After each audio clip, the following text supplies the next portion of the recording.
दूरदर्शन के इस कार्यक्रम में आपका स्वागत है। दर्शकों, आंखें हमारे शरीर का महत्वपूर्ण अंग तो है ही, काफ़ी संवेदनशील अंग भी है, इसलिए इसकी समय समय पर देखभाल भी ज़रूरी होती है। इसके अलावा वर्तमान कोरोना काल में स्कूल और कॉलेज की पढ़ाई भी ऑनलाइन लगातार चल रही है, जिसमें छात्र टकटकी लगाए स्क्रीन पर पढ़ते रहते हैं, उसका भी आँखों पर प्रभाव पड़ता है। इन सब मुद्दों पर बातचीत के लिए आज हमारे साथ हैं प्रदेश के जाने माने नेत्र रोग विशेषज्ञ doctor OP Agarwal. Doctor Agarwal, आपका बहुत बहुत स्वागत है कार्यक्रम में। धन्यवाद, थैंक यू। डॉक्टर अग्रवाल, सबसे पहले हम जानना चाहेंगे, हमारी आँखों, जैसे कि हमने बात की, काफ़ी संवेदनशील है, देखभाल की भी उतनी ज़रूरत है। आँखों की बनावट और कार्यप्रणाली के बारे में एक शुरुआती बात बताएं आप। जोशी जी, अपन आँखों के बारे में जब बात करें तो हमें ये मालूम होना चाहिए कि आँखें की बनावट क्या है और हमारी आंखें किस प्रकार से कार्य करती है।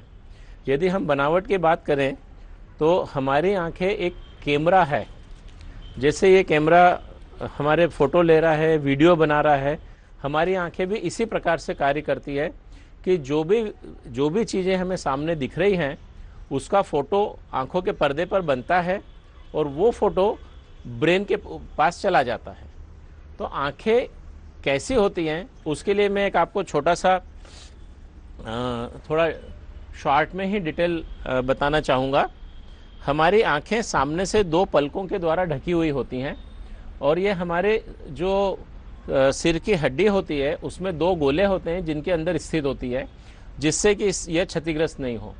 जैसा कि जोशी जी ने बताया है कि हमारी आंखें बहुत ही सेंसिटिव होती हैं और बहुत ही नाजुक होती हैं, तो इसको पूरे प्रोटेक्शन की आवश्यकता होती है। तो इस हड्डी के अंदर होने की वजह से ये प्रोटेक्टेड रहती है और सामने से दोनों पलकें इसको ढक के रखती हैं। हमारी आंखें जब हम सामने से देखते हैं तो एक ब्लैक गोला दिखाई देता है और ये इस ब्लैक गोले को हम कॉर्निया बोलते हैं। ये हमारा कॉर्निया है, यहाँ से यहाँ तक। ये जो पोर्शन हम देख रहे हैं, हमने आँख को बीच में से कट सेक्शन लिया है और साइड से हम आँखों को देख रहे हैं। जब हम सामने से देखेंगे तो ये वाला जो पोर्शन है, ये ब्लैक पोर्शन दिखाई देता है। दिस इज़ क्रिस्टल क्लियर, बिल्कुल ट्रांसपेरेंट होता है, कांच सरी का होता है, जहाँ से रोशनी की किरणें पर्दे पर जाती हैं। ये काला क्यों दिखाई देता है? क्योंकि इसके पिछले हिस्से में पुतली होती है जो आँखों के अंदर रोशनी जा रही है उसको रेगुलेट करती है, उसको कंट्रोल करती है। जब बाहर लाइट कम होती है तो ये फैल जाती है और जब बाहर लाइट ज़्यादा होती है तो ये सिकुड़ जाती है। तो पर्दे तक कितनी लाइट भेजना है इसका काम ये पुतली करती है और ये काले रंग की होती है, डिफरेंट कलर्स की होती हैं। तो इसको लाइट को कंट्रोल करने के लिए पुतली होती है और उसके आगे कॉर्निया होता है। पुतली के जस्ट पीछे ये जो एक स्ट्रक्चर दिख रहा है इसको हम आँखों का लेंस बोलते हैं। आँखों का जो लेंस होता है ये हमारी रोशनी की किरणों को पर्दे पर केंद्रित करता है। और इसको केंद्रित करने की ज़रूरत क्यों पड़ती है? रोशनी हमारी आ रही है, आंखों के पर्दे पे डायरेक्ट चली जाएगी, पर वो रोशनी कितनी दूर से आ रही है? वो यहाँ से आ रही है, वहाँ से आ रही है, इन्फिनिटी से आ रही है। उन सब रोशनी को हमें पर्दे पर केंद्रित करना है। तो इसका जो काम है पर्दे पर केंद्रित करने का, ये दो स्ट्रक्चर से होता है, एक कॉर्निया और दूसरा लेंस। तो लेंस डायनेमिक होता है, जो हम डायनेमिक होने की वजह से ये हमारी रोशनी को पर्दे पे केंद्रित करता है। इसके पीछे वाला जो पोर्शन होता है उसमें एक जेली नुमा पदार्थ होता है जिसको विट्रियस जेल बोलते हैं और उसके सबसे पीछे की जो लेयर है आँख के अंदर वाली, उसे हम रेटिना या पर्दा कहते हैं, जो सबसे सेंसिटिव होती है। इस रेटिना और पर्दे का जो एक्सटेंशन होता है जिसको ऑप्टिक नर्व बोलते हैं और ये डायरेक्ट ब्रेन से जुड़ती है। तो इस पर्दे के ऊपर जो फोटो बन रहा है इस ऑप्टिक नर्व के थ्रू हमारे ब्रेन में जाता है और ब्रेन उस चीज़ को रिकॉग्नाइज करता है, इमेज ब्रेन में जाती है। तो ये एक प्रकार से एक शॉर्ट ब्रीफ हमारी आंखें कैसे काम करती है वो मैंने बताया है। अब हम जैसा कि हम एक पिक्चर खींचते हैं, फोटो खींचते हैं, उसी प्रकार से हमारी आंखों का पर्दा हर फोटो को खींचता है और उसको प्रोसेस करके ब्रेन के पास भेज देता है। हमारे पास दो आंखें क्यों होती है? हम एक आंख से भी काम चला सकते थे। तो भगवान ने हमें दो आंखें दी है। इस आंख का फोकस और इस आंख का फोकस हमारे ब्रेन में सुपर इम्पोज होता है और हमें ज़्यादा एरिया हम देख सकते हैं। हम एक आंख बंद करके देखेंगे तो हमें कुछ एरिया दिखेगा, दूसरी आंख बंद करके देखेंगे तो कुछ एरिया दिखेगा, और जब दोनों आंखें बंद करेंगे तो विल गेट पैनोरामिक व्यू। हमें पूरा एरिया हमारे आंखों के सामने आ जाएगा, वास्तविक तस्वीर आएगी, और वो 3D होगी। जब हम एक आंख से देखते हैं तो हमारा जो डिस्टेंस होता है वो हम जज नहीं कर पाते हैं। जब दोनों आंखों से देखते हैं तो हमें डिस्टेंस मालूम पड़ता है कि कौन सी चीज़ कितनी दूरी पे है। तो इसलिए हमें भगवान ने 2 आंखें दी हुई है। जी, आपने निश्चित रूप से बहुत काफ़ी आधारभूत जानकारी आँख के बारे में बताई। अब अगली बात करें डॉक्टर OP अग्रवाल की। वर्तमान में पूरी दुनिया और हमारा देश कोरोना महामारी से पीड़ित है, और इसी दौरान स्कूल और कॉलेजों की पढ़ाई भी ऑनलाइन शुरू हो गई है, कई महीनों से चल रही है, और छात्र लगातार टकटकी लगाए स्क्रीन पर, चाहे वो मोबाइल की स्क्रीन हो चाहे लैपटॉप की स्क्रीन हो, उस पर लगातार अपनी स्कूल या कॉलेज की पढ़ाई कर रहा है। तो उसका आंखों पर कितना दुष्प्रभाव पड़ता है, इसके बारे में बताएं। देखिए, अभी हम आज कोरोना की बात कर रहे हैं, है ना। डेफिनेटली कोरोना के कारण, कोरोना की महामारी जो परेशानी पूरे वर्ल्ड में आई है, उसकी वजह से पूरे वर्ल्ड में, नॉट ओनली इन इंडिया या इंदौर या हमारे प्रदेश में या देश में, पूरे विश्व में सभी लोग आज गैजेट्स का उपयोग मैक्सिमम कर रहे हैं। हर कोई, बच्चा हो, बुजुर्ग हो, एडल्ट हो, सभी लोगों को बहुत ज़्यादा गैजेट्स का उपयोग करने की ज़रूरत पड़ रही है। यदि हम बात करें हमारे स्पेशली जो इंजीनियर्स लोग हैं, जो जिनको कि पहले ऑफिस में बैठ के काम करना था, उनको सबको ऑनलाइन काम करना पड़ रहा है। जितने हमारे बच्चे हैं, जो स्टूडेंट्स हैं, उन सबको ऑनलाइन पढ़ाई करने की ज़रूरत पड़ रही है। ऑनलाइन पढ़ने की वजह से आँखों के ऊपर जो नज़र होती है हमारी, मतलब जिसको हम विज़न बोलते हैं, उस पर कोई फ़र्क नहीं पड़ता। विज़न हमारी जो 6/6 है वो 6/6 ही रहेगी। जो हमारा पर्दा काम कर रहा है वो पर्दा वैसा का वैसा ही काम करेगा, पर उसे ज़्यादा देर काम करने की ज़रूरत पड़ रही है। और चूंकि वो गैजेट्स पे काम करना पड़ रहा है, जैसे हमारी आँख है, हम दिन भर जाग रहे हैं तो कुछ ना कुछ तो हम देख ही रहे हैं। ऐसा नहीं है कि हमारी आंखें बंद है या वो रेस्ट में है। Eyes are working, the eyes are working in the same manner, but here now it is different in the sense कि हमारी आंखें ज़्यादा गैजेट्स पे काम कर रही हैं बनिस्बत बाकी सब चीज़ों पे। स्क्रीन पे ज़्यादा काम कर रही है। स्क्रीन पे काम करने का क्या ड्रॉबैक है? स्क्रीन पे काम करने का एक ही ड्रॉबैक है कि we constantly watch and we forget to blink our eyes. हमारी आंखों में जो मैंने अभी डिस्कस किया था, कॉर्निया, जो ब्लैक पोर्शन हमें सामने से दिख रहा है, that is a transparent portion, और इसके अंदर कहीं पे भी कोई ब्लड वेसल्स नहीं होती हैं, जिसको हम खून की नलियां बोलते हैं, वो नहीं होती हैं। तो इसको जो कैलोरीज मिलती हैं वो या तो अंदर एक पदार्थ होता है, तरल पदार्थ होता है, जिसको एक्वस ह्यूमर बोलते हैं, और इसको वर्किंग कंडीशन में रखने के लिए इसके बाहर की ओर एक आंसू की, आँखों को आंसू बनने की क्षमता होती है।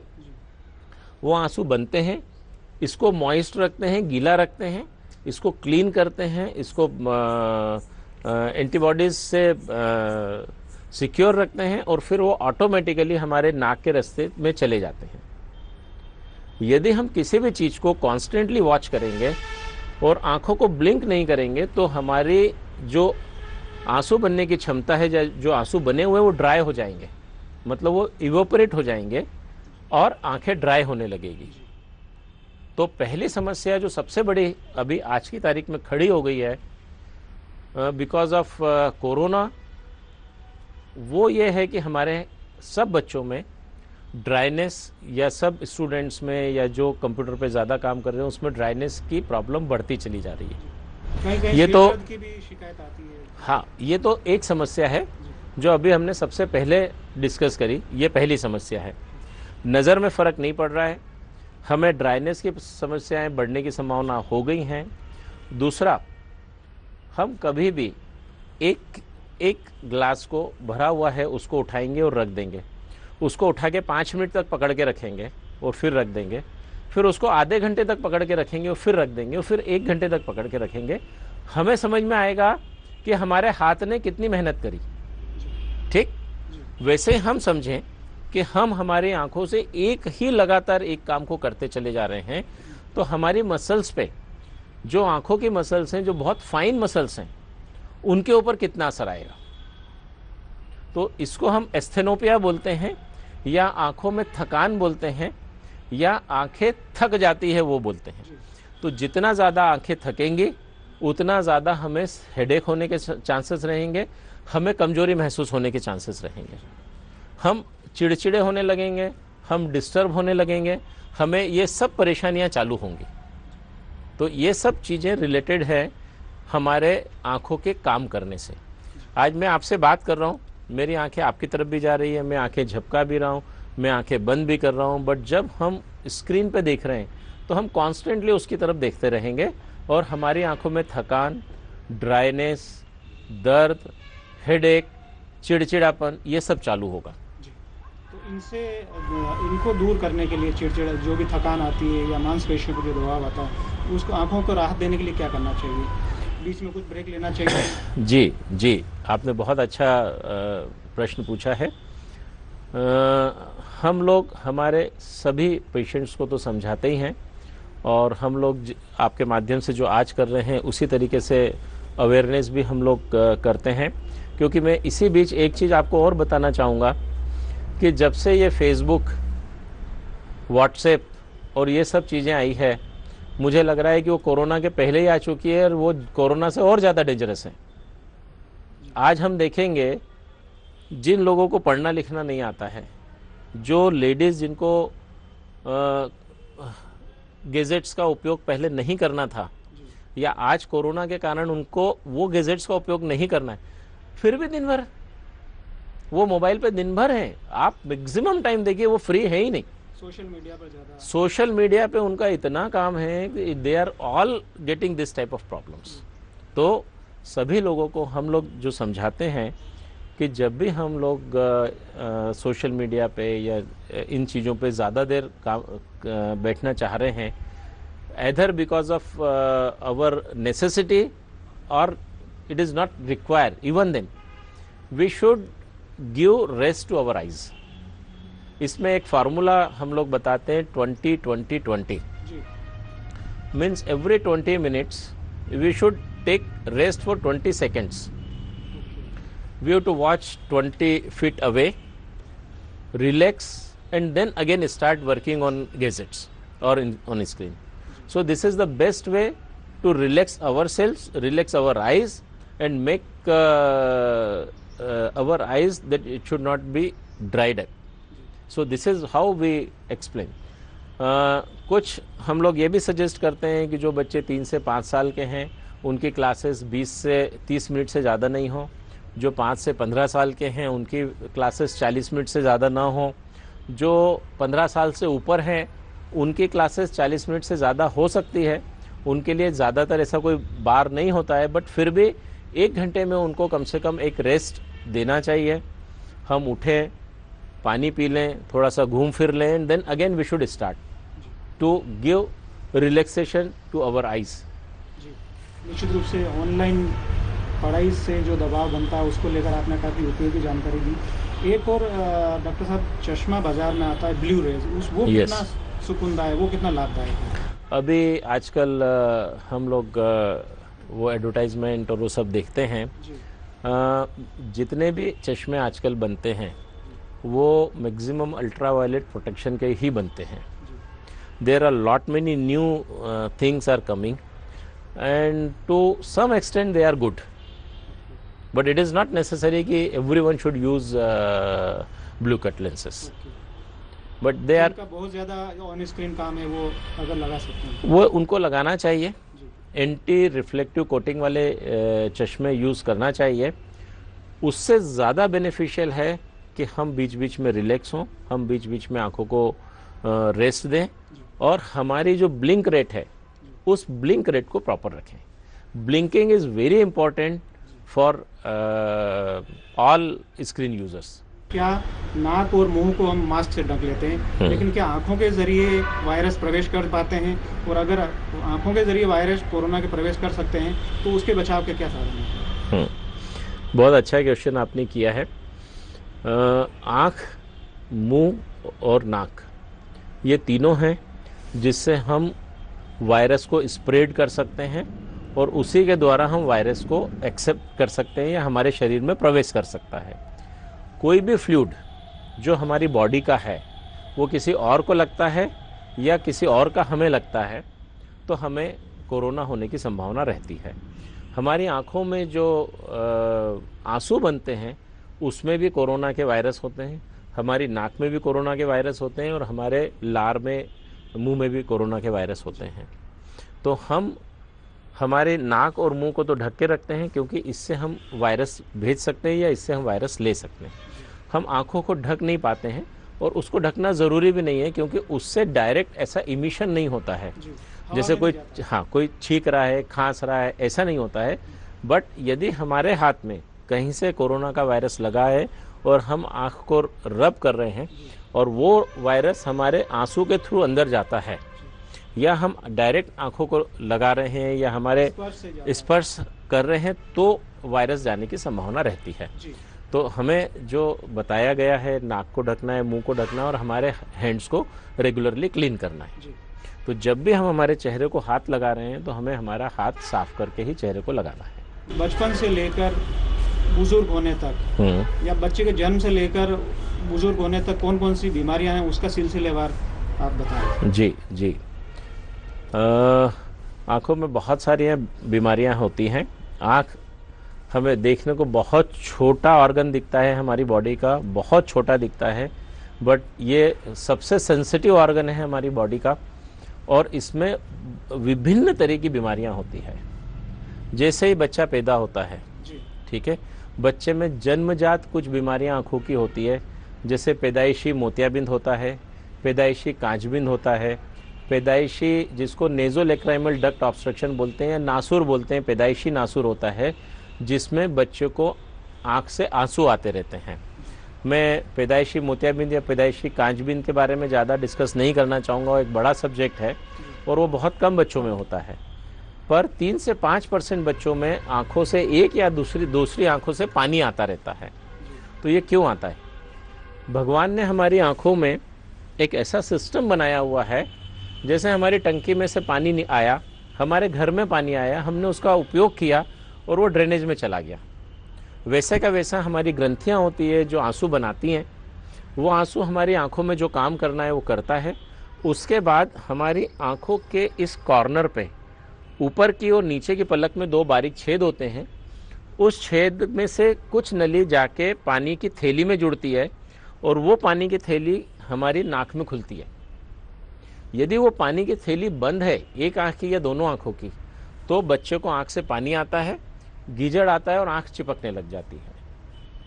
और ये बहुत सारे बच्चों में होता है। मतलब हर दूसरे या तीसरे दिन कोई बच्चा हमारे पास आता है कि साहब, डॉक्टर साहब, इसकी आँख से पानी आ रहा है। इसका बहुत सरल उपाय होता है। हम यहाँ जो पानी की थैली होती है उसको बहुत प्रेशर से प्रेस करते हैं, तो इसमें जो पानी इकट्ठा होता है या जो पस इकट्ठा होता है, यदि वो प्रेशर से नीचे चला गया तो उसी समय आंखों का पानी जाना बंद हो जाता है, वो रास्ता बन जाता है, वो रास्ता खुल जाता है। ये एक स्पेशलाइज्ड टेक्निक है जिसके द्वारा हम यहाँ प्रेस करके और बच्चों में पानी आने की परेशानियाँ 60 से 70% बच्चों में ख़त्म कर देते हैं। जिन बच्चों में यहाँ प्रेस करने से ठीक नहीं होता है, उनको एक बारीक चांदी की सिलाई से उस रास्ते को साफ कर देते हैं। जैसे गटर चौक हो जाती है, हम डंडे से कचरा हटा देते हैं तो पानी जाना चालू हो जाता है, उसी प्रकार से इसका ट्रीटमेंट किया जाता है। तो ये तो बच्चे में जो छोटा बच्चा पैदा होता है, महीने 2 महीने का रहता है, उसमें जो पानी आने की परेशानी रहती है वो हम ठीक करते हैं। जैसे बच्चा थोड़ा सा बड़ा होने लगता है, हमें 3 या 4 साल में बच्चे की आंखों की जांच करा लेना चाहिए, क्योंकि आजकल बहुत सारे मदर या फादर को या दोनों को चश्मा होता है और वो आनुवंशिक तौर पे बच्चों में चश्मा आने की संभावना रहती है। यदि बच्चे को चश्मा आने की संभावना रहती है और बच्चा स्कूल जाना चालू कर रहा है, यदि बच्चा ब्लैक बोर्ड पर नहीं देख पाएगा तो वो बच्चा पढ़ने लिखने में कमज़ोर रह जाएगा। और ऐसे बच्चे जो कई समय तक स्कूल जाते हैं और चश्मा नहीं लगाते हैं या बराबर देख नहीं पाते हैं, वो इंट्रोवर्ट हो जाते हैं, वो अपने आप में सीमित हो जाते हैं। वो बाहर खेलने नहीं जाएंगे, बाहर दिखेगा नहीं तो बाहर बच्चों से मिलेंगे जुलेंगे नहीं, और वो अपने आप में सीमित होने लग जाते हैं। तो मेरा सजेशन है कि हर बच्चे का जैसे ही वो 2.5-3 साल का 4 साल का होता है, या तो स्कूल में उसकी जांच हो जाए या फिर हमें उसकी जांच करा लेना चाहिए कि उसको नंबर वगैरह तो नहीं है। अब जैसे बच्चा बड़ा होता है, 5-7 साल का, 8 साल का, 10 साल का, समझने लग जाता है, उसको कोई परेशानी होती है तो वो अपने आप बताने लग जाता है। जो बच्चे 18-20 साल के हो जाते हैं, 22 साल के हो जाते हैं, बहुत सारे बच्चे चश्मा लगाते हैं। आजकल हम लोग 15 साल की उम्र के बाद में चश्मे के साथ साथ कॉन्टैक्ट लेंस दे देते हैं। बच्चा यदि चश्मा नहीं लगाना चाहे तो 15 साल की उम्र के बाद कॉन्टैक्ट लेंस लगा सकता है। और 20 से 22 साल, नॉर्मली 18 साल बोलते हैं, पर 20 से 22 साल के बाद हम चश्मे का नंबर जो लेज़र टेक्निक है उससे हटा सकते हैं। चश्मा ही उतर सकता है, चश्मा पूरी तरीके से हम ख़त्म कर सकते हैं। ठीक है, तो चश्मे हटाने के ऑपरेशन को हम लेसिक सर्जरी या लेसिक लेज़र सर्जरी बोलते हैं। देखिए, हमारी आंखों में नंबर क्यों है, नंबर आने का कारण में कुछ चीज़ें ऐसी हैं जो मैं जनरल पब्लिक के लिए बताना चाहूँगा। ये एक मिसकंसेप्ट है लोगों के दिमाग में कि ये चश्मा क्यों आया। ठीक है, हमारी आंखों की एक बनावट होती है, हमारी आंखों की एक लेंथ होती है, वो फिक्स्ड होती है। जब बच्चा पैदा होता है, यदि उसकी आंखों की लंबाई 1 मिलीमीटर ज़्यादा है तो उसको -3 का नंबर आएगा। यदि वही लंबाई 1 मिलीमीटर कम है तो उसको +3 का नंबर आएगा। ठीक है, अब जिन बच्चों की लेंथ ज़्यादा होती है उनको माइनस का चश्मा लगाने की ज़रूरत पड़ती है, और जिन बच्चों की लेंथ कम होती है उनको प्लस का चश्मा लगाने की ज़रूरत पड़ती है। तो जिनको माइनस का नंबर होता है वो जैसे जैसे उम्र बढ़ती है, जो एबनॉर्मल लेंथ है उस बच्चे की वो और बढ़ती जाती है। ठीक है, और हमने ये देखा है कि जब तक बॉडी की ग्रोथ होगी तब तक उसमें चेंजेस होगा। तो 18 से 20 साल तक हमारी बॉडी की ग्रोथ होती है, तब तक आंखों के चश्मे के नंबर में चेंज आएगा। तो हमें ये चिंता नहीं करना है कि बच्चे का नंबर क्या है, कम है, ज़्यादा है। हमें चिंता ये करना है कि हर 6 महीने साल भर में बच्चे की जांच करानी है और उसको जो सही नंबर आ रहा है वो लगाना है। ठीक है, हमें जो चश्मा हटाने का ऑपरेशन करना है वो 18 से 20 साल की उम्र के बाद, जब चश्मा बढ़ना बंद हो जाए, नंबर बढ़ना बंद हो जाए, नंबर कांस्टेंट हो जाए, तब हम लेज़र करें, जिससे कि उसके बाद कोई परेशानी ना बचे। जब तक नंबर चेंज होता है तब तक हम ऑपरेशन नहीं करते। अब हम बात करते हैं 18-20 के बाद 40 इयर्स की। ये सबसे ऐसी एज है जहां हर व्यक्ति को पढ़ने लिखने के चश्मे की ज़रूरत पड़ती है। इसको हम लोग प्रिस्बायोपिक करेक्शन बोलते हैं। हमारा जो लेंस है वो बचपन से लेके 40 साल की उम्र तक किसी भी डिस्टेंस के लिए काम करता है। 40 साल की उम्र के बाद वो पढ़ने लिखने के लिए काम करना कम करने लग जाता है। ठीक है, जब वो पढ़ने लिखने के लिए काम करना कम करने लग जाता है तो हमें प्लस का चश्मा बाहर से लगाने की ज़रूरत पड़ती है, जिसको हम लोग प्रिस्बायोपिक करेक्शन बोलते हैं। तो हमेशा आप देखेंगे कि 40 इयर्स की एज हो रही है तो हमको सुई में धागा डालने में परेशानी होने लगती है, हमको मोबाइल के बारीक अक्षर दिखना बंद हो जाते हैं, हमको घर में अनाज में कंकड़ दिखना बंद हो जाते हैं, हमको पढ़ने लिखने में परेशानी होने लग जाती है। तो इन सब परेशानियों को ख़त्म करने के लिए हमें चश्मा लगाने की ज़रूरत पड़ती है। और ये जो चश्मा 40 इयर्स की एज में चालू होता है वो 50 इयर्स की एज तक बढ़ता चला जाता है। 40 में नॉर्मली +1 से स्टार्ट होता है और 50 के पास +2.5 तक चला जाता है। इसमें चेंज ये आता है कि हमारा दूर का नंबर कैसा है। यदि दूर का नंबर माइनस है तो इसमें थोड़ा सा हमें कम ज़रूरत पड़ती है, दूर का प्लस है तो इसमें हमको थोड़ा सा ज़्यादा नंबर लगाने की ज़रूरत पड़ती है। तो ये हो गया 20 साल से 40 साल की उम्र के। 40 साल की उम्र के आसपास हमें क्या परेशानी होती है वो। अब हम 40 साल के बाद जाते हैं। 40 साल की उम्र के बाद जो अभी आज की तारीख में सबसे बड़ी समस्याएं आँखों की हो रही है, और शायद अगले 10 सालों में वो जो सबसे बड़ी समस्या पूरे वर्ल्ड में होने वाली है वो डायबिटिक रेटिनोपैथी है, जिसको हम लोग मधुमेह अंधत्व बोलते हैं। आज हम देखते हैं कि 40 साल की उम्र के बाद ही डायबिटीज़ के मरीजों की संख्या बढ़ती चली जा रही है। तो हमें आंखों के साथ साथ डायबिटीज़ को भी कंट्रोल जैसे ही हो रही वैसे ही प्लान करके चलने की ज़रूरत पड़ती है। तो डायबिटिक रेटिनोपैथी के बारे में मैं बात करूं तो नॉर्मली अभी जो 60-70 साल के पेशेंट्स हैं उनमें डायबिटीज़ की समस्या बहुत ज़्यादा है। डायबिटीज़ के कारण पर्दे में जो खराबी आ रही है उसकी समस्याएं बहुत ज़्यादा हैं। हमें डायबिटीज़ कंट्रोल रखना है और डायबिटीज़ होने के 5 साल बाद हर 1 साल में आंखों की जांच कराते रहना है। हम यदि मोतियाबिंद की बात करें तो मोतियाबिंद का इलाज आजकल सबसे आसान हो गया है, मरीजों के लिए सबसे आसान और डॉक्टरों के लिए सबसे डिफ़िकल्ट, क्योंकि नई नई टेक्नोलॉजी आ गई है। पहले हम 12 मिलीमीटर का चीरा लगाकर मोतियाबिंद को पूरा चने की जो दाल के बराबर होता था पूरा निकालते थे। आज हम 2 मिलीमीटर 1.8 और 2.2 मिलीमीटर के चीरे में से मोतियाबिंद को पाउडर बना के निकाल देते हैं और फोल्डेबल रोलेबल लेंस आँख में फिट कर देते हैं। हम पहले 3 इंजेक्शन लगाते थे पलकों पे, आँख के पीछे और कान के पास। आज हमें एक भी इंजेक्शन लगाने की ज़रूरत नहीं पड़ती है। This is no injection cataract surgery. No injection means no injection. We only do put eye drops, जिसको हम लोग लिक्विड एनेस्थीसिया बोलते हैं।